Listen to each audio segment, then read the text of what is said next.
പറയുന്നവന് അതൊരു മനസ്സിനൊരു സുഖമാണ്, കേൾക്കുന്നവനും അതൊരു സുഖമാണ്. പക്ഷെ പരിഹസിക്കപ്പെടുന്നവൻ്റെ ഉള്ളിൽ അതൊരു വലിയ വേദനയാണ്. അപ്പോൾ പരിഹസിക്കുന്ന പരിഹാസിയുടെ കൂടെ കൂടുന്നവനും പരിഹാസത്തിൻ്റെ ഇരട്ടി പങ്ക പ്രാപിക്കുന്നു. പിന്നെ ഈ പരിഹസിക്കുന്നവൻ അതൊരിക്കലും ഒരു അനുഗ്രഹമാകുമെന്നൊരു അഭിപ്രായം എനിക്കില്ല. അതിനി പാസ്റ്റർ എന്ന് പറയുന്ന ആളാണ് പരിഹസിച്ചത്, അതുകൊണ്ടത് ആത്മീയമാകണമെന്നൊന്നുമില്ല. പരിഹാസം ദൈവം ഒരിക്കലും ഇഷ്ടപ്പെടുന്നില്ല.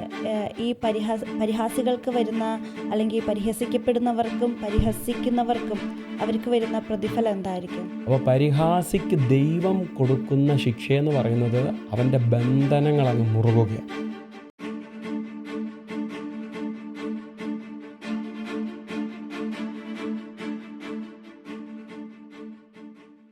മനുഷ്യനെ ഏറ്റവും കൂടുതൽ ആഗ്രഹിക്കുന്ന ഒരു കാര്യമാണ് സന്തോഷിക്കുക, ചിരിക്കുക, അല്ലെങ്കിൽ ഒരു സ്ട്രെസ് ഫ്രീ ലൈഫ് എൻജോയ് ചെയ്യുക. അതിന് വേണ്ടിയിട്ട് എപ്പോഴും തിരഞ്ഞെടുക്കുന്ന ഒരു കാര്യമാണ് സോഷ്യൽ മീഡിയ. എപ്പോൾ സോഷ്യൽ മീഡിയ ഓപ്പൺ ചെയ്താലും നമുക്ക് ഒത്തിരി പരിഹാസങ്ങൾ അതിൽ കാണാം. ലൈക്ക് ഒത്തിരി ട്രോളുകൾ, മറ്റുള്ളവരെ ട്രോളിക്കൊണ്ടുള്ള ഒത്തിരി പോസ്റ്റുകളും വീഡിയോസും ഒക്കെ നമുക്കതിനകത്ത് കാണാം. ഇങ്ങനെയുള്ള പരിഹാസത്തെക്കുറിച്ച് എന്താണ് പറയാനുള്ളത്? അത് ദൈവവചനപ്രകാരം അത് തെറ്റാണോ? ദൈവവചനപ്രകാരം നിശ്ചയമായിട്ടും അത് തെറ്റാണ്. കാരണം ഒരാളെ അവഹേളിക്കുക എന്നുള്ളത് ദൈവവചനം ഒരിക്കലും ദൈവമോ സപ്പോർട്ട് ചെയ്യുന്നില്ല. കാരണം പറയുന്നവന് അതൊരു മനസ്സിനൊരു സുഖമാണ്, കേൾക്കുന്നവനും അതൊരു സുഖമാണ്. പക്ഷെ പരിഹസിക്കപ്പെടുന്നവൻ്റെ ഉള്ളിൽ അതൊരു വലിയ വേദനയാണ്. അതുകൊണ്ട് തന്നെ ഈ പരിഹസിക്കുന്നവൻ അതൊരിക്കലും ഒരു അനുഗ്രഹമാകുമെന്നൊരഭിപ്രായം എനിക്കില്ല. നമുക്കിപ്പോൾ ആത്മീയ ഗോളത്തിൽ നോക്കുകയാണെങ്കിൽ ഒത്തിരി പരിഹാസങ്ങൾ കാണാം. പാസ്റ്റേഴ്സ് ആണെങ്കിൽ, ദേവദാസന്മാരോ അല്ലെങ്കിൽ ആരാണെന്നുണ്ടെങ്കിൽ അവരുടെ ചിലർ പ്രസംഗത്തിലൂടെ മറ്റുള്ളവരെ പരിഹസിക്കുന്നത്, അല്ലെങ്കിൽ അവരുടെ സോഷ്യൽ മീഡിയ പേജിലൂടെ ഒത്തിരി വീഡിയോസ് മറ്റുള്ളവരെ പരിഹസിച്ചുകൊണ്ടിടുന്നത്. അപ്പോൾ ഈ പരിഹാസിയെക്കുറിച്ച് ബൈബിൾ അല്ലെങ്കിൽ ദൈവവചനം എന്താണ് ഈ പരിഹാസിയെക്കുറിച്ച് പറയുന്നത്? അവരങ്ങനെ ട്രോളുന്നതിൻ്റെ ഒറ്റ കാരണം അവർക്ക് റീച്ച് കിട്ടണം എന്നുള്ളതേ ഉള്ളൂ. അല്ലാതെ ഒരുത്തൻ നന്നാകണമെന്നോ ഒരുത്തൻ കറക്റ്റ് ആക്കപ്പെടണമെന്നുള്ള ഉദ്ദേശത്തിലൊന്നുമല്ല.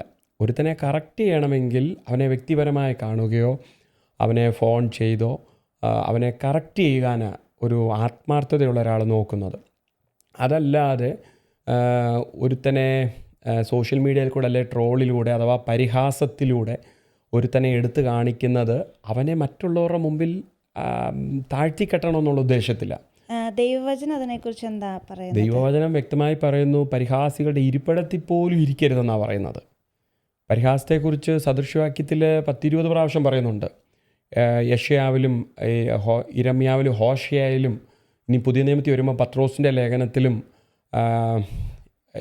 യൂദയുടെ ലേഖനത്തിലും ഒക്കെ പരിഹാസത്തെക്കുറിച്ച് വ്യക്തമായി പറയുന്നുണ്ട്. ദൈവം ഒരിക്കലും അത് ആഗ്രഹിക്കുന്നില്ല. ആരാണ് പരിഹാസി? ദൈവവചനപ്രകാരം ആരാണ് പരിഹാസി? പരിഹാസി ദൈവവചനപ്രകാരം പറയുകയാണെങ്കിൽ കറക്റ്റ് ചെയ്യപ്പെടാൻ ആഗ്രഹിക്കാത്തവൻ, അഹങ്കാര മനോഭാവമുള്ളവനാണ് ഈ പരിഹാസി എന്ന് പറയുന്നത്. അവൻ ഒരിക്കലും കറക്റ്റ് ചെയ്യാൻ ആഗ്രഹിക്കത്തില്ല. പക്ഷേ മറ്റുള്ളവരുടെ കുറവുകൾ അവൻ ഇങ്ങനെ കണ്ടുപിടിച്ചുകൊണ്ടേയിരിക്കും. മറ്റുള്ളവരെക്കുറിച്ച് അവൻ ഡയറക്റ്റ് പറയാനുള്ള ധൈര്യമില്ല, അവൻ ഡയറക്റ്റ് തൊട്ട് പറയത്തുമില്ല. അവന് റീച്ച് കിട്ടാനായിട്ട് അവൻ ഏത് മീഡിയയിലൂടെയും അവൻ അതിനെ മറ്റുള്ളവരിലേക്ക് എത്തിക്കും. ഇപ്പം നമ്മൾ നോക്കുകയാണെങ്കിൽ ഭാര്യ ഭർത്താവിനെ പരിഹസിക്കുന്നു, ഭർത്താവ് ഭാര്യയെ പരിഹസിക്കുന്നു, അല്ലെങ്കിൽ പിതാക്കന്മാർ കുഞ്ഞുങ്ങളെ പരിഹസിക്കുന്നു. ഇതിൻ്റെ എല്ലാം നമുക്ക് പലയിടത്തും കാണാം. കുടുംബജീവിതങ്ങൾ പോലും തകരപ്പെടുന്ന ഒരു കാഴ്ച നമുക്ക് പലയിടത്തും കാണാം. ഇതുപോലെ വചനപ്രകാരം നോക്കുകയാണെങ്കിൽ എന്തായിരിക്കും ഈ പരിഹാസിക്ക് കിട്ടാൻ പോകുന്ന ഒരു അതിൻ്റെ ഒരു അവർക്ക് കിട്ടുന്ന ഒരു പരിണത ഫലം എന്തായിരിക്കും? ഇപ്പോൾ ഭാര്യ ഭർത്താവിനെ പരിഹസിക്കുന്നില്ലേ, മക്കളെ പരിഹസിക്കുന്നു എന്ന് ഉദ്ദേശിക്കുന്നത് തമാശ പറയുന്നത് തന്നെയാണോ? തമാശ പറയുന്നതല്ല, അവരെ മറ്റുള്ളവരുടെ മുമ്പിൽ നിഷ്പക്ഷമായ തമാശയെ ഒരിക്കലും പരിഹാസമായിട്ട് കണക്കി കൂട്ടുന്നില്ല. പരിഹാസം എന്നത് മറ്റുള്ളവരെ താഴ്ത്തിക്കെട്ടുക, അവഹേളിക്കുക എന്നുള്ളതാണ്. അത് സത്യത്തിലൊരു മാനസിക പ്രശ്നമാണെന്നുള്ളതാണ് എൻ്റെ അഭിപ്രായം. അതിനെയും പ്രസംഗിക്കുന്നവരാണെന്നും പറഞ്ഞ് അവർക്ക് വരത്തില്ലെന്നൊന്നുമില്ല. ഇപ്പോൾ ഈ പരിഹസിക്കപ്പെടുന്ന വ്യക്തിക്ക് അവർക്ക് ഒരിക്കലും അത് സന്തോഷമല്ല. മറ്റുള്ളവരെല്ലാം സന്തോഷിക്കുകയും ചിരിക്കുകയൊക്കെ ചെയ്താലും പരിഹസിക്കപ്പെടുന്ന വ്യക്തി അവരുടെ മനസ്സിൽ അവർക്ക് ഒത്തിരി മുറിവുകളുണ്ടാവും. അപ്പം അത് ദൈവം അത് കാണുന്നില്ലേ? അതിനെന്ത് പ്രതിഫലമാണ് ദൈവം കൊടുക്കുന്നത്? തീർച്ചയായിട്ടും. ഇനി ആത്മീയ കാര്യങ്ങളെല്ലാം മാറി ലോകമനുഷ്യനിലേക്ക് വന്നാൽ, ഒരിക്കൽ ഞാനൊരു അഭിമുഖത്തിൽ കണ്ടത് സിനിമാ നടൻ മധുവിന് തൻ്റെ വോയിസ് മിമിക്രി ആർട്ടിസ്റ്റുകൾ എടുക്കുന്നത് അദ്ദേഹത്തിന് ഇഷ്ടമല്ല. മറ്റുള്ളവരൊക്കെ ചിരിക്കുന്നുണ്ട്. അതിൽ അവർ ഉള്ളിൽ വിഷമം കാണാതിരിക്കും ഇവരെയൊക്കെ ഈ അനുകരിക്കുന്നത്. പക്ഷെ മധു നേരിട്ട് പറയുന്നുണ്ട്, എന്നെ അനുകരിക്കുന്നത് എനിക്ക് ഇഷ്ടമല്ലെന്ന്. കാരണം അദ്ദേഹം ഉള്ള കാര്യം ഉള്ള പോലെ പറഞ്ഞു. അതുപോലെയല്ലേ എല്ലാവരുടെയും അവസ്ഥ. മറ്റുള്ളവർ ഒരു പക്ഷേ അവർക്ക് വിഷമം കണ്ടേക്കാം, പക്ഷെങ്കിൽ അവർ പുറമേ അത് പറയുന്നില്ല. നമ്മളിപ്പം നേരത്തെ പറഞ്ഞതുപോലെ 1-ാം സങ്കീർത്തനത്തിൽ പറയുന്നു, പരിഹാസികളുടെ ഇരിപ്പിടത്തിൽ ഇരിക്കരുതെന്ന് ദൈവം പറയുന്നു. അപ്പോൾ നമുക്കത് വ്യക്തമാണ്, ദൈവത്തിന് അത് ഇഷ്ടമല്ല. നമ്മളത് അങ്ങനെ ഒരു സംസാരത്തിൽ ഇൻവോൾവ് ആവാനോ അല്ലെങ്കിൽ അങ്ങനെ ഒരു കാര്യം നമ്മൾ കേൾക്കാനോ ഒരു ദൈവ പൈതലിന് വ്യവസ്ഥയില്ല. അപ്പം നമുക്ക് നോക്കുകയാണെങ്കിൽ ഈ കാലഘട്ടത്തിൽ ഒത്തിരി പേര് സോഷ്യൽ മീഡിയ വഴിയൊക്കെ മറ്റുള്ളവരെ കുറ്റപ്പെടുത്തുന്നതും പരിഹസിക്കുന്നതൊക്കെ ഒത്തിരി എൻജോയ് ചെയ്ത് വാച്ച് ചെയ്യുന്ന അല്ലെങ്കിൽ ലിസൺ ചെയ്യുന്ന ഒത്തിരി പേരുണ്ട്. അപ്പോൾ അത് തെറ്റല്ലേ? അത് തീർച്ചയായിട്ടും തെറ്റാണ്. കാരണം കൃപയുള്ള ഏലിയാവിൻ്റെ കൂടെ എലീഷ നടന്നപ്പോൾ കൃപയുടെ ഇരട്ടി പങ്കാ പ്രാപിച്ചേ. അപ്പോൾ പരിഹസിക്കുന്ന പരിഹാസിയുടെ കൂടെ കൂടുന്നവനും പരിഹാസത്തിൻ്റെ ഇരട്ടി പങ്ക പ്രാപിക്കുന്നത്. അതുകൊണ്ട് നിശ്ചയമായിട്ടും അവൻ്റെ ഇരിപ്പിടത്തിൽ പോലും ഇരിക്കരുതെന്ന. കാരണം അത് ദൈവം ഒരിക്കലും ആഗ്രഹിക്കുന്നില്ല. നമ്മൾ കരയുന്നവൻ്റെ കണ്ണുനീർ തുടയ്ക്കുക, ഇല്ലെങ്കിൽ അവനെ ആശ്വസിപ്പിക്കുക എന്നുള്ളതാണ് ദൈവവചനം ആഗ്രഹിക്കുന്നതും അതുതന്നെയാണ്. നമ്മൾ ഒരിക്കലും ആരെയും താഴ്ത്തി കെട്ടാനോ അവൻ്റെ ന്യൂനതകളെ പൊക്കി മറ്റുള്ളവരുടെ മുമ്പിൽ വരച്ചു കാണിക്കാനോ ദൈവം ആഗ്രഹിക്കുന്നില്ല. കാരണം ദൈവവചനത്തിൽ തന്നെ കർത്താവ് പറയുന്നുണ്ട്, സ്വന്തം കണ്ണിലെ കോലെടുത്തിട്ട് കൂട്ടുകാരൻ്റെ കണ്ണിലെ കരടെടുക്കാൻ. സ്വന്തം കണ്ണിലെ കോലെടുത്തെങ്കിലേ കൂട്ടുകാരൻ്റെ കണ്ണിലെ കരട് അല്പം കൂടെ വ്യക്തതയോടെ കാണാൻ പറ്റത്തുള്ളൂ. ഇന്ന് സ്വന്തം കുറവുകൾ മറച്ചു വെച്ചുകൊണ്ട് മറ്റുള്ളവരുടെ കുറവുകൾ പൊക്കി പിടിക്കുക എന്നുള്ളതാണ് എല്ലാവരും ആഗ്രഹിക്കുന്ന ഒരു കാര്യം. അങ്ങനെ വരുമ്പോൾ അവൻ്റെ അകത്തെ മനുഷ്യൻ അഥവാ ആത്മീയ മനുഷ്യന് മരണം സംഭവിക്കുക ചെയ്യുന്നത്. നമ്മളിങ്ങനെയുള്ള ടോപ്പിക്സ് അല്ലെങ്കിൽ ഇങ്ങനെയുള്ള പലതും സോഷ്യൽ മീഡിയ വഴി കാണുമ്പോൾ നമ്മളൊരു ലോകത്തിലേക്കുള്ള അല്ലെങ്കിൽ ഒരു പൈശാചികതയിലേക്കുള്ളൊരു ഡോർ ഓപ്പൺ ആക്കുകയല്ലേ ചെയ്യുന്നത്? തീർച്ചയായിട്ടും അത് ലോകത്തിലേക്കുള്ള അല്ലെങ്കിൽ പിശാചിന് വ്യക്തമായ ഇടം കൊടുക്കുന്ന ഒരു പരിഹാസം എന്ന് പറയുന്നത്. അവിടെ ഒരിക്കലും ഒരാളെ പരിഹസിച്ചതുകൊണ്ട് ദൈവനാമം മഹത്വപ്പെടുന്നില്ല. അതിനി പാസ്റ്റർ എന്ന് പറയുന്ന ആളാണ് പരിഹസിച്ചത്, അതുകൊണ്ട് അത് ആത്മീയമാകണമെന്നൊന്നുമില്ല. പരിഹാസം ദൈവം ഒരിക്കലും ഇഷ്ടപ്പെടുന്നില്ല. കാരണം ആത്മീകനെന്ന് പറയുന്ന ഒരു വ്യക്തിയാണിത് പറയുന്നതെങ്കിൽ ഈ പരിഹസിക്കുന്ന ആളെ സോഷ്യൽ മീഡിയയിൽ ഇട്ട് അപമാനിക്കുകയല്ല വേണ്ടത്, വ്യക്തിപരമായിട്ട് വിളിച്ച് താങ്കൾ ചെയ്തത് തെറ്റാണെന്ന് പറയണം. നമുക്ക് ദൈവവചനത്തിൽ നോക്കുമ്പോഴും നമുക്ക് ഒത്തിരി ഇടങ്ങളിൽ കാണാം പരിഹസിക്കുന്നത്. എക്സാമ്പിൾ പറയുകയാണെങ്കിൽ ദാവീദിനെ മീക്കൽ പരിഹസിച്ചു, അതുപോലെ സൻബല്ലത്തും തോബിയാവും പരിഹസിച്ചു. പിന്നെ യേശുവിൻ്റെ ക്രൂശീകരണ സമയത്ത് പടയാളികൾ യേശുവിനെ പരിഹസിച്ചു. അപ്പം നമ്മൾ വചനത്തിൽ നിന്ന് നോക്കുകയാണെങ്കിൽ ഈ പരിഹാസികൾക്ക് വരുന്ന അല്ലെങ്കിൽ പരിഹസിക്കപ്പെടുന്നവർക്കും പരിഹസിക്കുന്നവർക്കും അവർക്ക് വരുന്ന പ്രതിഫലം എന്തായിരിക്കും? പരിഹാസത്തെക്കുറിച്ച് പറയുമ്പോൾ പരിഹാസം ബന്ധങ്ങളെ തകർക്കുന്നു, ബന്ധനങ്ങളെ മുറുക്കുന്നു. ഇനിയും ബൈബിൾ പരമായിട്ടല്ലേ ചോദിച്ചേ. അപ്പോൾ വചനപ്രകാരം പറയുകയാണെങ്കിൽ യെശയ്യാ പ്രവചനം 28-ാം അധ്യായം 22-ാം വാക്യത്തിൽ വ്യക്തമായി പറയുന്നു, ആകയാൽ നിങ്ങളുടെ ബന്ധനങ്ങൾ മുറുകിപ്പോകാതെ ഇരിക്കേണ്ടതിന് നിങ്ങൾ പരിഹാസികളായിരിക്കരുത്. അപ്പോൾ പരിഹാസിക്ക് ദൈവം കൊടുക്കുന്ന ശിക്ഷയെന്ന് പറയുന്നത് അവൻ്റെ ബന്ധനങ്ങൾ അങ്ങ് മുറുകുകയാണ്. അവനിപ്പോൾ എത്ര പോപ്പുലറായിട്ടുള്ള വ്യക്തിയാണെങ്കിലും ഒരാളെ പരിഹസിക്കുമ്പോൾ പരിഹസിക്കപ്പെടുന്ന ആളുടെ ഹൃദയത്തിലുണ്ടാകുന്ന വേദന ഈ പരിഹസിക്കുന്നവൻ അനുഗ്രഹമല്ല, അവൻ്റെ ബന്ധനം മുറുകുമെന്ന വചനം നമ്മെ പഠിപ്പിക്കുന്നത്. പരിഹസിക്കപ്പെടുന്ന വ്യക്തിയെ ദൈവം കാണുന്നു, അവരുടെ ഹൃദയവേദന ദൈവം കാണുന്നു. അപ്പം ദൈവം എങ്ങനെയായിരിക്കും അതിനൊരു പ്രതിഫലം കൊടുക്കുന്നത്? ആ പ്രതിഫലമാണ് അവൻ്റെ ബന്ധനം, പരിഹാസിയുടെ ബന്ധനം മുറിവ്. പരിഹസിക്കപ്പെടുന്ന ചോദിച്ചത്. പരിഹസിക്കപ്പെടുന്നവൻ്റെ സങ്കടം ദൈവം കാണും. ദൈവം അവനെ മാനിക്കുന്ന ഒരു ദിവസമുണ്ട്. ജോസഫിനെ സഹോദരന്മാരെല്ലാം ഒരു സ്വപ്നം കണ്ടു. സ്വപ്നം പറഞ്ഞപ്പം സഹോദരന്മാരെല്ലാം പറഞ്ഞു, ഇവൻ സ്വപ്നക്കാരൻ വരുന്നു.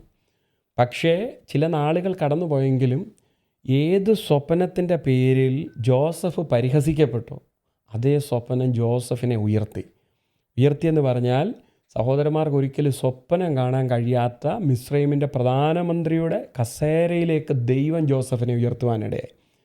അപ്പം അതേസമയം പരിഹസിച്ച സഹോദരന്മാരുടെ അവസ്ഥയൊന്ന് ഓർത്തേ. ഞാനിങ്ങനെ ഓർക്കാറുണ്ട്, ജോസഫ് നിറഞ്ഞവനായി മിസ്രൈമിലിരിക്കുമ്പോൾ, അതായത് പരിഹസിക്കപ്പെട്ട വ്യക്തി മിസ്രൈമിൽ നിറഞ്ഞവനായി അനേകർക്ക് അളന്നു കൊടുക്കുന്ന വിധത്തിൽ മിസ്രൈമിൽ പ്രധാനമന്ത്രിയുടെ കസേരയിലിരിക്കുമ്പം ഒരിക്കൽ പരിഹസിച്ച അച്ചാച്ചന്മാർ എല്ലാം കൂടെ മിസ്രൈമിലോട്ട് വരിക. അവർ വരുന്നത് ധാന്യം മേടിക്കാൻ വരിക. അവർ വരുന്നത് കഴുതപ്പുറത്ത് കാലിച്ചാക്കുമായിട്ടാണ് ജോസഫിൻ്റെ അടുക്കിലേക്ക് വരുന്നത്.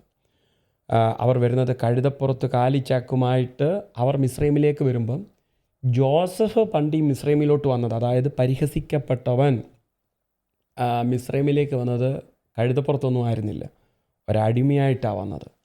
പക്ഷേ ദൈവം അവൻ്റെ സങ്കടം കണ്ടു, ദൈവം അവനെ ഉയർത്തി, പ്രധാനമന്ത്രിയുടെ കസേരയിൽ അവനെ ഇരുത്തി. ചില നാളുകൾ കഴിഞ്ഞപ്പോൾ പരിഹസിച്ചവർ കാലിച്ചാക്കുമായി വരുന്നു, പരിഹസിക്കപ്പെട്ടവൻ നിറഞ്ഞവനായി അളന്നു കൊടുക്കുന്ന നിലയിൽ ഇരിക്കുന്നു. അപ്പം ഒരുവൻ പരിഹസിക്കപ്പെടുമ്പോൾ അവൻ്റെ ഹൃദയത്തിൻ്റെ വേദന, അവൻ്റെ കണ്ണുനീർ കാണുന്നൊരു ദൈവമുണ്ട്. പരിഹസിച്ചവൻ്റെ ബന്ധനം മുറുകും, എന്നാൽ മറു സൈഡിൽ ദൈവം പരിഹസിക്കപ്പെട്ടവനെ ദൈവം ഓർത്ത് മാനിക്കുവാനിടയാകും.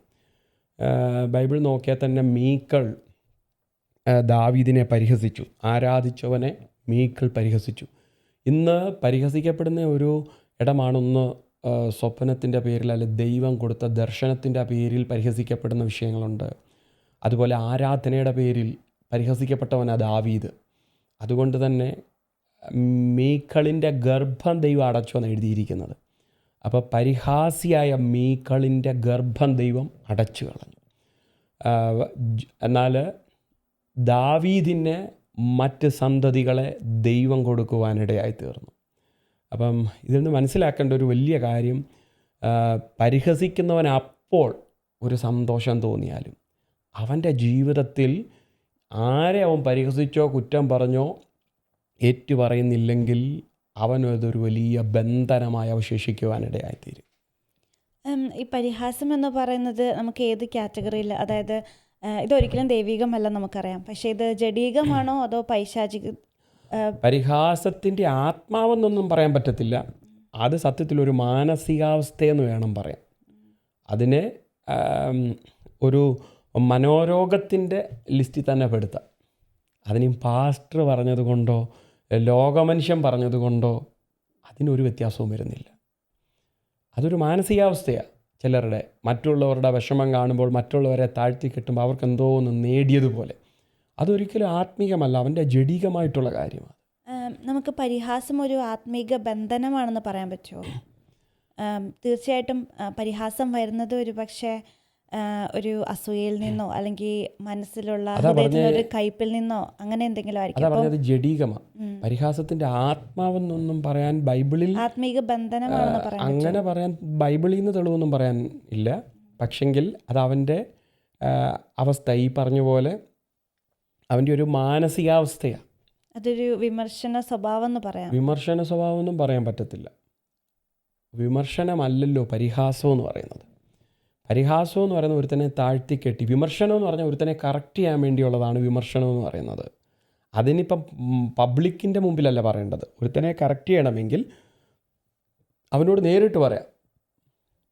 ഇപ്പോൾ എനിക്കിപ്പോൾ ഒരാളെക്കുറിച്ച് ഒരു ആക്ഷേപം എൻ്റെ മനസ്സിൽ തോന്നി, അല്ലെങ്കിൽ ആളുടെ പോക്ക് ശരിയല്ല, ഞാൻ ഡയറക്റ്റ് ആളെ ഫോണിൽ വിളിച്ച് സംസാരിച്ചു. എന്നാൽ എൻ്റെ ചോദ്യത്തിന് വ്യക്തമായ തൃപ്തികരമായ മറുപടി അദ്ദേഹം തന്നില്ല എങ്കിൽ പോലും ഞാനത് അദ്ദേഹത്തോട് പറഞ്ഞു, അതവിടെ കൊണ്ട് തീർന്നു. സോഷ്യൽ മീഡിയയിൽ വന്ന് ഞാൻ അദ്ദേഹത്തെ അപമാനിച്ച് ന്യൂസ് ഇട്ട് അയാൾ ശരിയല്ലെന്ന് പറയുമ്പോൾ ഞാൻ ഏതാണ്ട് പെർഫെക്റ്റ് ആണെന്നുള്ള രീതിയിലാണ്. പക്ഷേ ഈ കാലത്ത് നമുക്ക് ഏറ്റവും കൂടുതൽ വിമർശനം കാണുന്നത് ആ വ്യക്തിയോട് പറയുന്ന വിമർശനങ്ങളല്ലല്ലോ കാണുന്നത്, അത് മറ്റുള്ളവരോട് പറഞ്ഞ് പ്രചരിപ്പിച്ച് അല്ലെങ്കിൽ സോഷ്യൽ മീഡിയയിലൂടെ ആ വ്യക്തിയെ വ്യക്തിഹത്യ ചെയ്യുന്ന രീതിയിലുള്ള വിമർശനങ്ങളല്ല നമ്മൾ കാണുന്നത്. അപ്പോൾ തീർച്ചയായിട്ടും പരിഹാസമല്ലേ? തീർച്ചയായിട്ടും അത് പരിഹാസമാണ്. അവരത് ചെയ്യുന്നത് ദൈവത്തിന് വേണ്ടിയല്ല, അവരത് ചെയ്യുന്നത് സാത്താന് വേണ്ടിയാണ്. കാരണം ഈ പരിഹാസം ഒരുവനിൽ ആത്മീയ വർധന ഉണ്ടാക്കുന്നില്ല. ഈ പരിഹാസം ആ വ്യക്തിയെ ഒരിക്കലും നന്നാക്കാനും പോകുന്നില്ല. ഒരുവനെ മുറിവേൽപ്പിക്കുമ്പം, ഒരുവനെ തകർത്ത് കളയുമ്പം ചിലർ ആനന്ദിക്കുന്നു. അതുകൊണ്ട് ദൈവരാജ്യം മഹത്വപ്പെടുന്നൊന്നുമില്ല. പക്ഷേ ഇതുകൊണ്ട് മുതലെടുക്കുന്ന ഒരുത്തൻ അത് ലൂസിഫറാണ്. അപ്പം ലൂസിഫറിന് വേണ്ടിയാണ് അവർ ആ പരിഹാസം ചെയ്യുന്നത് സത്യത്തിൽ. ഇപ്പോൾ പരിഹാസിയായിട്ടുള്ളൊരു വ്യക്തി അനുഗ്രഹത്തിലേക്ക് വരണമെങ്കിൽ എന്തൊക്കെ കാര്യങ്ങൾ ചെയ്താൽ, അല്ലെങ്കിൽ ദൈവവചനപ്രകാരം എങ്ങനെ മടങ്ങി വന്നാൽ ഒരു അനുഗ്രഹത്തിലേക്ക്, ഈ പരിഹാസമെല്ലാം മാറ്റി എങ്ങനെ ഒരു അനുഗ്രഹത്തിലേക്ക് കടന്നു വരാൻ പറ്റും? തിരുത്തപ്പെടാൻ തയ്യാറുള്ളൊരു മനോഭാവം ഉണ്ടാകണം. പരിഹാസിയായ ഒരു വ്യക്തി തിരുത്തപ്പെടാൻ ദൈവകരങ്ങളിൽ ഏൽപ്പിച്ചു കൊടുക്കണം, ശിക്ഷണത്തിന് വിധേയനാകണം. എന്ന് വെച്ചാൽ ഉപദേശത്തിന് കീഴ്പ്പെടണം.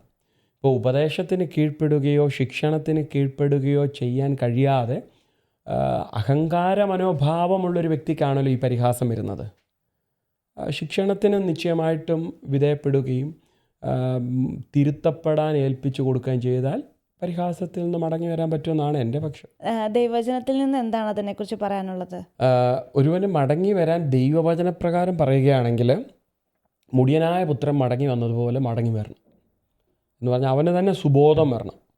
അവന് സുബോധം വരിക എന്ന് പറഞ്ഞാൽ അപ്പൻ്റെ ഭവനത്തിൽ നിന്ന് പോയപ്പോൾ അവനതൊരു വലിയ സന്തോഷമായിട്ടാണ് തോന്നി. അപ്പൻ്റെ അവകാശങ്ങളെല്ലാം മേടിച്ചെടുത്ത് പോയപ്പോൾ അവനതൊരു വലിയ സന്തോഷമായിട്ടാണ് തോന്നി. പക്ഷേ എല്ലാം നഷ്ടപ്പെട്ട് താൻ സ്നേഹിതരെന്നും ഒക്കെ കണ്ടവരെല്ലാം തന്നെ തള്ളിക്കളഞ്ഞ് ആ ഒരു സമയത്ത് അപ്പൻ്റെ വീട്ടിലെ സന്തോഷത്തെക്കുറിച്ച് ഓർക്കാനുള്ളൊരു മനോഭാവനുണ്ടായത്. അത് വന്നപ്പോൾ മടങ്ങി വരാൻ അവനൊരു മനസ്സുണ്ടായി. ഇപ്പോൾ യൂദായിലേക്ക് നോക്കിയാൽ യൂദായ്ക്ക് മടങ്ങി വരാനൊരു മനസ്സുണ്ടായില്ല. അതുകൊണ്ട് തന്നെ കെട്ട് ഞാൻ ചത്ത് കളഞ്ഞെന്ന് എഴുതിയിരിക്കുന്നത്.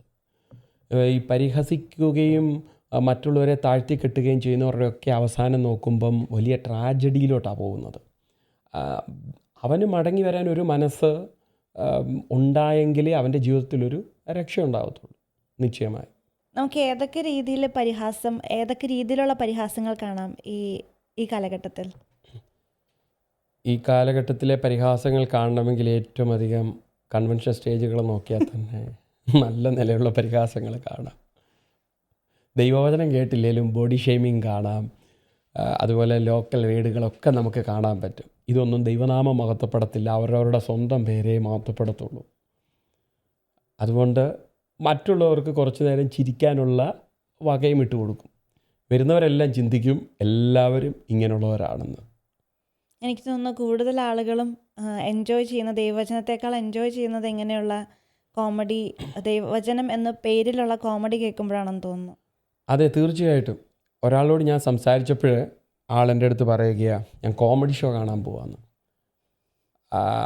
ഞാനോർത്ത് വല്ല മിമിക്രി ആർട്ടിസ്റ്റിൻ്റെ വല്ല ആയിരിക്കും. കുറച്ച് കഴിഞ്ഞപ്പോഴാണ് പറഞ്ഞത്, അറിയപ്പെടുന്ന ഒരു പ്രാസംഗികൻ്റെ പ്രസംഗം കേൾക്കാൻ പോവാം. അവർ പറഞ്ഞത് കേട്ട് കുറേ ചിരിക്കാനുണ്ട്, ചിരിക്കുമ്പോൾ നമ്മുടെ കുറേ സ്ട്രെസ്സ് പോവും, അപ്പം നമ്മൾ ഫ്രീ ആകുമെന്ന്. ഇന്ന് സത്യം പറഞ്ഞാൽ ദൈവവചനം പ്രസംഗിക്കപ്പെടേണ്ട പല വേദികളും ഇങ്ങനെ കോമഡി ഷോകളായിട്ട് ഇങ്ങനെ അധപ്പതിച്ചുകൊണ്ടിരിക്കുകയാണ്. എന്ന് പറഞ്ഞാൽ ലോകത്തിൻ്റെ മുമ്പിൽ മറ്റുള്ളവരെ, കൂട്ടു സഹോദരങ്ങളെ പരിഹസിക്കുമ്പോൾ അവർക്ക് കിട്ടുന്ന മനോസുഖം, അത് മാനസിക രോഗത്തിൻ്റെ ഒരു ഭാഗമെന്നല്ലാതെ അതിന് ഒരിക്കലും ഒരു ആത്മീയതയോട് നമുക്ക് പറയാൻ പറ്റത്തില്ല. നമ്മൾ ബൈബിളിൽ നിന്ന് പിന്നെയും എക്സാമ്പിൾസ് നോക്കുകയാണെങ്കിൽ ഇസാക്കിനെ ഇഷ്മായേൽ പരിഹസിച്ചു. അങ്ങനെ ഇഷ്മായേൽ ആ വീട്ടിൽ നിന്ന് പുറത്താക്കപ്പെട്ടു. അപ്പം അതിനെക്കുറിച്ച് എന്താ അഭിപ്രായം? ഇസഹാക്ക് വാഗ്ദത്ത സന്തതിയെ പരിഹസിക്കുന്നത് എപ്പോഴും ജഡത്തിൻ്റെ സന്തതിയാണ്. ജഡത്തിൻ്റെ സന്തതിയും വാഗ്ദത്ത സന്തതിയും കൂടെ ഒരുമിച്ച് അബ്രഹാമിൻ്റെ വീട്ടിൽ പാർക്കാൻ കഴിയത്തില്ല. കാരണം ജഡത്തിൻ്റെ സന്തതി എപ്പോഴും പരിഹാസിയാണ്. എന്നാൽ പരിഹസിക്കാൻ ഇസ്മായിൽ തയ്യാറായപ്പോൾ അബ്രഹാം എന്ത് ചെയ്തു? ഇസ്മായിലിനെ വീട്ടിൽ നിന്നും പുറത്താക്കുവാനിടയായി. അപ്പോൾ ദൈവഭവനത്തിൽ വസിക്കുന്നവരാണെങ്കിലും ജഡത്തിൻ്റെ സന്തതിയാണ് വാഗ്ദത്ത സന്തതിയെ എപ്പോഴും പരിഹസിക്കുവാനിടയാകുന്നത്. ഇപ്പോൾ നോഹയുടെ കാലഘട്ടം തന്നെ നോക്കിയാൽ ആ തലമുറയിൽ മറ്റാർക്കും ഇല്ലാത്തൊരു വെളിപ്പാട ദൈവം നോഹയ്ക്ക് കൊടുത്തത്. മഴ പെയ്യും, ഭൂമിയിൽ ദൈവം ഒരു ന്യായവിധി നടത്താൻ പോകുന്നു. അന്ന് വരെ ആരും മഴ കണ്ടിട്ടുമില്ല, മഴയെക്കുറിച്ച് കേട്ടിട്ട് പോലുമില്ല. അവരൊരു പക്ഷേ ഇന്ന് പറയുന്ന പോലെ പറഞ്ഞു കാണും, അതൊന്നും പുസ്തകത്തിലില്ലല്ലോ, ദൈവം പറഞ്ഞിട്ടില്ലല്ലോ, ഇതിനു മുമ്പ് ഒരു അനുഭവം ഇല്ലല്ലോ എന്നൊക്കെ പറഞ്ഞ് നോഹയെ കുറ്റം പറഞ്ഞു കാണും. പക്ഷെ ദൈവം അരുളി ചെയ്തതുപോലെ തന്നെ മഴ പെയ്തു, ഭൂമിയിൽ വെള്ളം നിറഞ്ഞു, ഒരു വലിയ ന്യായവിധി ഭൂമിയിൽ നടന്നു. എന്നാൽ പെട്ടകത്തിൽ കയറിയ നോഹയും കുടുംബവും മനുഷ്യരുടെ കൂട്ടത്തിൽ രക്ഷ പ്രാപിക്കുവാനിടയായി തീർന്നു. അപ്പം പരിഹാസി ഒരിക്കലും സത്യം മനസ്സിലാക്കാനോ മടങ്ങി വരാനോ ആഗ്രഹിക്കുന്നില്ല. അവൻ എപ്പോഴും എവിടെ മറ്റുള്ളവരെ അവഹേളിക്കാൻ ഒരവസരം കിട്ടുന്നോ അതിങ്ങനെ മുതലെടുക്കുവാനിടയാകും. ഇപ്പോൾ യോബിൻ്റെ ജീവിതത്തിൽ നോക്കിയാലും യോബിൻ്റെ സ്നേഹിതന്മാർ യോബിനെ ആശ്വസിപ്പിക്കാൻ വന്നതാണ്. പക്ഷേ യോബിൻ്റെ അവസ്ഥ കണ്ടപ്പോൾ അവർക്ക് തോന്നി ഇവൻ എന്തോ വലിയ കൊടിയ പാപം ചെയ്തതുകൊണ്ട് ഈ അവസ്ഥയെല്ലാം വന്നത്. അവർ അവനെ പരിഹസിക്കാൻ തുടങ്ങി. എന്നാൽ പരിഹസിക്കപ്പെടുന്നവന് അപ്പോൾ ഒരു ദുഃഖത്തിലൂടെ കടന്നു പോയാലും പിന്നത്തേതിൽ ദൈവം അവരെ എല്ലാം മാനിച്ചതായിട്ട് നമുക്ക് ബൈബിളിലും ചരിത്രത്തിലും നമുക്ക് തെളിവുകൾ നിരത്താൻ പറ്റും. ഇപ്പം യേശു കർത്താവ് കാൽവറിയിൽ പരിഹസിക്കപ്പെട്ടു, പടയാളികൾ അവനെ പരിഹസിച്ചു. എന്നാൽ ആ പരിഹാസം ക്രൂശിക്കപ്പെട്ട കർത്താവിനെ പരിഹസിച്ചു. എന്നാൽ യേശു കർത്താവ് 3-ാം ദിവസം ആ പരിഹസിച്ചവരുടെ മധ്യേ, ദേശത്തിൻ്റെ മധ്യേ അനേകരെ സാക്ഷിയാക്കി കർത്താവ് ഉയർത്തെഴുന്നേൽക്കുവാനിടയായി തീർന്നു. അപ്പോൾ പരിഹാസമെന്ന് പറയുന്നത് ഒരുവനെ തകർക്കാൻ തക്കവണ്ണം പൈശാചികമായ ആയുധമാണെന്ന് പറഞ്ഞാലും മറു സൈഡിൽ ദൈവത്തിന് അവനെക്കുറിച്ച് പദ്ധതിയുണ്ടെങ്കിൽ നിശ്ചയമായിട്ടും അവൻ പുറത്തു വരിക തന്നെ ചെയ്യും. കല്ലറ അവനെ ഒതുക്കി വെക്കത്തില്ല. ആമേൻ. ഇപ്പോൾ ഒരു പരിഹാസിയായ വ്യക്തിക്ക് നമ്മൾ നേരത്തെ പറഞ്ഞതുപോലെ പരിഹാസി ഒരിക്കലും അനുഗ്രഹത്തിന് കീഴിലല്ല. അവർ മറ്റുള്ളവരുടെ ഹൃദയത്തെ മുറിപ്പെടുത്തുന്നതുകൊണ്ട് തീർച്ചയായിട്ടും അവർ ഒരു ശാപത്തിന് കീഴിലായിരിക്കും. അപ്പം എങ്ങനെയായിരിക്കും ഒരു പരിഹാസിയായ വ്യക്തിക്ക് എങ്ങനെ ദൈവവചനപ്രകാരം അല്ലെങ്കിൽ ഒരു ദൈവ പൈതലായിട്ട് ഒരു അനുഗ്രഹത്തിലേക്ക് കടന്നു വരാൻ എങ്ങനെ ആ വ്യക്തിക്ക് സാധിക്കും? ഒന്നാമത്തെ കാര്യം എന്ന് പറഞ്ഞാൽ നാവിനെ നിയന്ത്രിക്കുക എന്നുള്ളതാണ്. യാക്കോബിൻ്റെ ലേഖനത്തിൽ പറയുന്നു, നാവ് ഒരു ചെറിയ അവയവമെങ്കിലും വലിയൊരു കാട് കത്തിക്കുന്നു. അപ്പം ഒന്നാമത്തെ കാര്യം നാവിനെ നിയന്ത്രിക്കുക. ഒരു മനുഷ്യൻ തൻ്റെ നാവിനെ കടിഞ്ഞാണിട്ടാൽ ശരീരത്തെ മുഴുവനായി നിയന്ത്രിക്കുന്നതെന്നാണ് യാക്കോബിൻ്റെ ലേഖനത്തിൽ പറയുന്നത്. അടുത്തത് വിനയം അഭ്യസിക്കുക എന്നുള്ളത് തയ്യാറാവുക. മറ്റുള്ളവരെ ബഹുമാനിക്കാൻ പഠിക്കുക, വിനയം അഭ്യസിക്കുക. അങ്ങനെ ചെയ്യുമ്പോൾ അതുപോലെ പരിശുദ്ധാത്മാവിൻ്റെ നിയന്ത്രണത്തിലേക്ക് അടുത്തു വരിക, ദൈവത്തോട് ക്ഷമ ചോദിക്കുക, മനുഷ്യരോട് ക്ഷമ ചോദിക്കുക. ഇപ്പോൾ ചിലരുണ്ട് ദൈവത്തോട് ക്ഷമ ചോദിച്ചു ഇനിയും കുഴപ്പമില്ല എന്ന് പറയുന്നത്. ഒരിക്കലും അങ്ങനെയല്ല. മനുഷ്യരോടുള്ളത് മനുഷ്യരോട് തന്നെ ഏറ്റുപറയണം. അവർ ക്ഷമിച്ചോ ഇല്ലയോ എന്നുള്ളതല്ല, നിശ്ചയമായിട്ടും നമ്മൾ അവരുടെ അടുക്കൽ ചെല്ലണം. ചിലർ മുൻവിധി അങ്ങ് പറയുക, അവരൊരിക്കലും ക്ഷമിക്കത്തില്ല. അത് നമ്മുടെ വിഷയമല്ല. നമ്മൾ ക്ഷമ ചോദിക്കേണ്ടടുത്ത് ക്ഷമ ചോദിക്കുക, നമ്മൾ താഴേണ്ടടുത്ത് താഴുക, അതായത് താഴ്മ ധരിക്കുക, വിനയം അഭ്യസിക്കുക, പരിശുദ്ധാത്മാവിന് കീഴടങ്ങുക. അങ്ങനെ നമ്മൾ ഏൽപ്പിച്ചു കൊടുക്കുമ്പോൾ ദൈവം നമ്മെ ഒരു പുതിയ സൃഷ്ടിയായി രൂപാന്തരപ്പെടുത്തുവാനിടയാകും.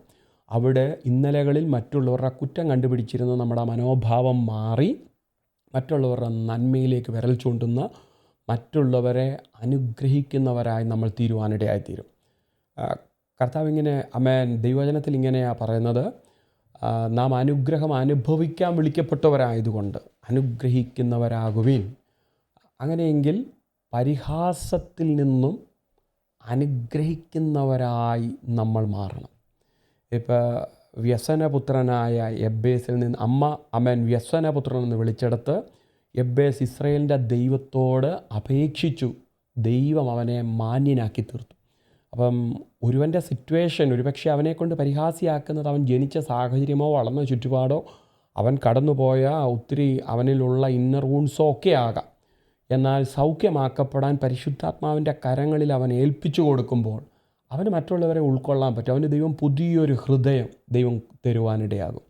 യഥാർത്ഥ മാനസാന്തരം അവനിൽ വെളിപ്പെടുവാനിടയായിത്തീരും. അപ്പോൾ തീർച്ചയായിട്ടും പരിഹാസി ഒരാൾക്ക് തന്നെ പരിഹാസി എന്ന് തോന്നുന്നുണ്ടെങ്കിൽ അവർ പൈസാത്മനാൽ പണിയപ്പെടാൻ ഏൽപ്പിച്ചു കൊടുത്താൽ തീർച്ചയായിട്ടും അവർ ക്രിസ്തുവിൽ ഒരു പുതിയ സൃഷ്ടിയായിത്തീരും. തീർച്ചയായിട്ടും അവരിൽ മറ്റുള്ളവരെ ട്രോളാൻ അതൊരു മറ്റൊരു തരത്തിൽ നോക്കി അതൊരു കഴിവാണ്. ആ കഴിവിനെ ദൈവത്തിന് വേണ്ടി പ്രയോജനപ്പെടുത്തിയാൽ അനേകർക്ക് അവരൊക്കെ ഒരു ആശ്വാസമായി തീരാൻ പറ്റും. ഇപ്പോൾ ഒരുത്തനെ മുറിപ്പെടുത്തുക, ഒരുവനെ വേദനിപ്പിക്കുക എന്നുള്ളതൊരു വലിയ വിഷയമല്ല, ആർക്കും പറ്റും.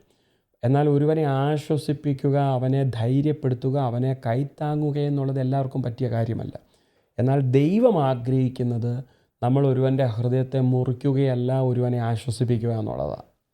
അതാണ് ദൈവത്തിൻ്റെ പദ്ധതിയും നമ്മെക്കുറിച്ച് ദൈവം ആഗ്രഹിക്കുന്നത് അതാണ്. അങ്ങനെയാണെങ്കിൽ അങ്ങനെയുള്ളവർക്ക് വേണ്ടി നമുക്കൊന്ന് പ്രാർത്ഥിക്കാം. തീർച്ചയായിട്ടും നമുക്ക് പ്രാർത്ഥിക്കാം. ഞങ്ങളുടെ സ്വർഗീയ പിതാവേ, ഞങ്ങൾക്ക് അല്പനേരം ഇന്ന് പല വിഷയങ്ങൾ ഷെയർ ചെയ്യാൻ ദൈവമിടയാക്കി. കർത്താവേ, പരിഹാസ നിമിത്തം ട്രോളുകൾ നിമിത്തം മുറിവേറ്റിരിക്കുന്ന എല്ലാ മക്കളെയും അങ്ങയുടെ കരങ്ങളിലേക്ക് തരികയാണ്. അവരുടെ ഹൃദയത്തിനേറ്റ എല്ലാ മുറിവുകളെയും കർത്താവ് സൗഖ്യമാക്കണമേ. ആഴത്തിൽ ഒരു കർത്താവ് ഒരു ഇന്നർ ഹീലിംഗ് അവരിൽ ഉണ്ടാകുവാൻ ഞങ്ങൾ പ്രാർത്ഥിക്കുന്നു. കർത്താവേ, അവരുടെ വേദനകൾ മാറി അവർ സൗഖ്യമുള്ളവരായി തീരുവാൻ ഈ സമയം ഞങ്ങൾ പ്രാർത്ഥിക്കുന്നു. കർത്താവേ, ഹൃദയം തകർന്നവരുടെ മുറിവുകളെ കിട്ടുന്ന യേശു ക്രിസ്തുവിൻ്റെ അഭിഷേകം ഞങ്ങൾ ആ മേഖലയിലേക്ക് റിലീസ് ചെയ്യുകയാണ്. ആ പ്രിയപ്പെട്ടവർ സൗഖ്യമാകട്ടെ. കർത്താവേ, പരിഹാസികളായ കർത്താവേ മക്കളെ അങ്ങയുടെ കരങ്ങളിൽ തരുന്നു. അവരുടെ പാപ സ്വഭാവത്തിൽ നിന്നും ജഡികമായ അവസ്ഥകളിൽ നിന്നും ഒരു മടങ്ങി വരവ് ദൈവം അവർക്ക് കൊടുക്കണമേ.